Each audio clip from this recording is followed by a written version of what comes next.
સમગ્ર વિશ્વ જ્યારે આજે ઈંધણ અને સીએનજીની કટોકટીનો સામનો કરી રહ્યો છે ત્યારે ગુજરાતની બનાસ ડેરીએ દુનિયાને એક નવી આશા બતાવી છે। બનાસકાંઠાની ધરતી પરથી એક એવો વિચાર સાકાર થયો છે કે જે ભારતનું ભાગ્ય બદલી શકે છે।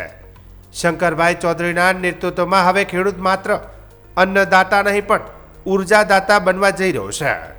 જ્યારે પણ દૂધની વાત આવે ત્યારે બનાસ ડેરીનું નામ મોખરે હોય છે, પરંતુ હવે બનાસ ડેરી માત્ર દૂધ પૂરતી સીમિત નથી રહી।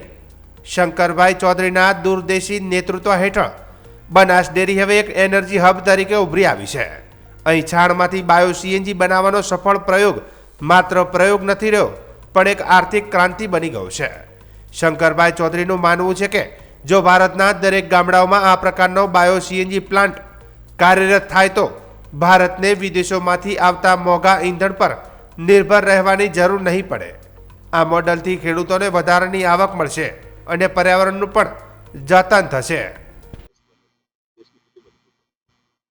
એલએનજીના વિસલ અહીંયા પહોંચે એના માટે દેશની સરકાર ખૂબ કાર્યરત છે,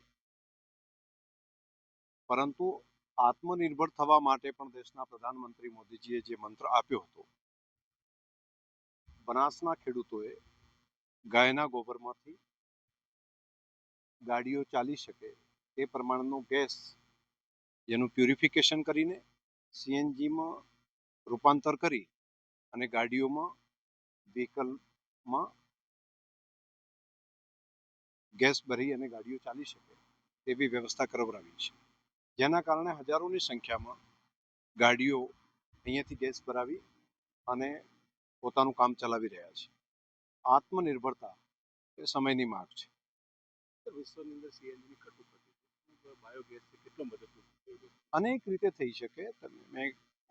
મારું માનવું છે કે એકલા બનાસકાંઠા જિલ્લાની અંદર 450 આવા કમ્પ્રેસ બાયો સીએનજી ગેસ બનાવી શકાય અને પ્રતિ વર્ષ 3.5 lakh metric ton bio CNG purification કરીને એ વ્હીકલ સુધી પહોંચાડી શકાય।